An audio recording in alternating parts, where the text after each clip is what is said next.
Hey, I'm Ron Drotos from KeyboardImprov.com, and welcome to our journey through the real book, number 125, Forest Flower, Charles Lloyd. Charles Lloyd, great, underappreciated, perhaps, tenor saxophone player, sort of in the Coltrane tradition, but definitely had his own sound, very unique tones, sort of Wayne Shorter-ish in a way, I guess. It depends how you look at it. Maybe not the choice of notes, but the sound kind of reminds me of Wayne Shorter in some ways. Came to prominence in the late 60s with his own quartet, which had Jack DeJohnette, and a very young Keith Jarrett. It was his first major gig. It really brought him to prominence. Well, actually, his first major gig would have been with Art Blakey, but that was short-lived on was it Buttercorn Lady. Good album, check that out, great version of My Romance. And Charles Lloyd's quartet, even though they were playing, quote, jazz, they played some Latin music, and this is sort of a samba-ish kind of thing. They also played some Beatles. I think they did a version of Here, There, and Everywhere. It's on a live album somewhere.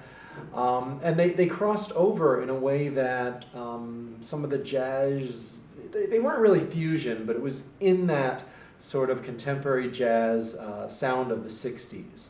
Because, you know, we tend to label things like jazz is over here and rock is over here. But basically, you know, there was an energy in the mid to late 60s and early 70s that crossed over and united those. So you got Miles Davis playing fusion at clubs like the Fillmore West in California. And then the Grateful Dead would perform right after him, you know.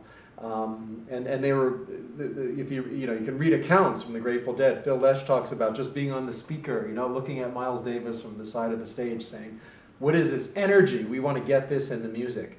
If you listen to Jimi Hendrix and imagine that a tenor sax was playing those notes and that feeling of the music, sometimes it sounds like Coltrane. So there was a big crossover. Jimi Hendrix wanted to record with Gil Evans' big band. They were planning on doing that when Hendrix died suddenly. So lots of cross-pollination and fertilization between the jazz scene and the sort of classic rock scene at that point, especially in California. So Charles Lloyd with Keith Jarrett would have played at some of those same clubs, like the Fillmore East, Fillmore West. It's fun to hear Keith Jarrett in his formative years, before his style was fully formed. You know, go back and listen to him with Charles Lloyd now. You can hear hints of what was to come, but not fully formed yet. And really, the raw talent was there, but I don't think the solos are even as spectacular in some ways as they became. You know, he really kept developing his talent as great as it was. But I guess a lesson for us all, right? So it's a fun tune, and it goes from the samba feel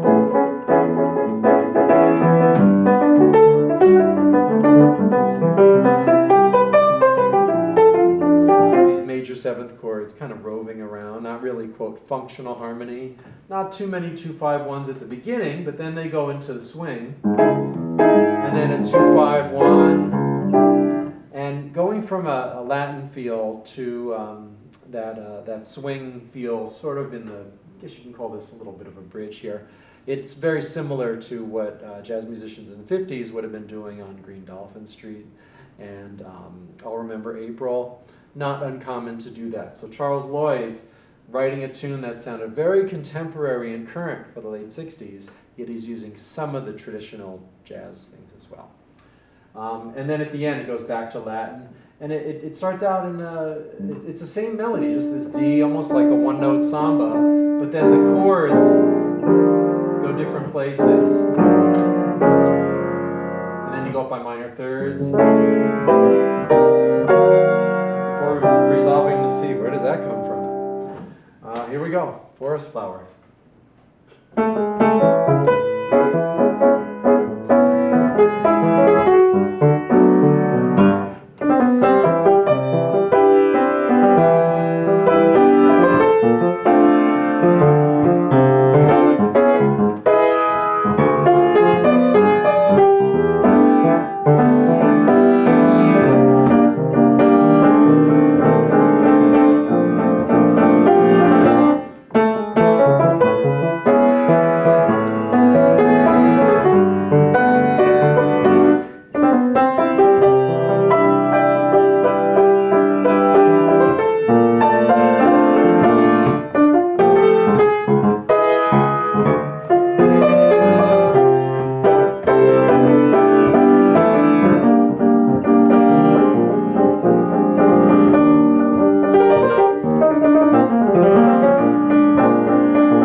know, it's interesting. They say that hindsight is 20/20, right? So we see this vamp, this extended vamp at the end of the tune, which wasn't always used in jazz. Miles Davis would do it sometimes with like a 3-6-2-5 at the end of All of You, for instance. It just go on forever and ever. But not all the jazz musicians were doing that. But Charles Lloyd did it, and with Keith Jarrett in the group, and that became a feature of Jarrett's playing with his own groups and solo. These long vamps. So I don't know, did he get it from Charles Lloyd, or did Charles Lloyd get it from him, or they both kind of discovered it at the same time? I don't know, but a tune like this can really open our understanding of sort of the development of jazz history, especially as it relates to some of our favorites like Keith Jarrett, or if you're a Charles Lloyd fan. Thanks for being here. It's great. We've covered two swing tunes, ballads. Now we're on this late 60s samba sort of swingy thing, and then we're going to go right to Miles Davis Bebop Classic 4 in the next one. Thanks for being here. I'll see you in the next video.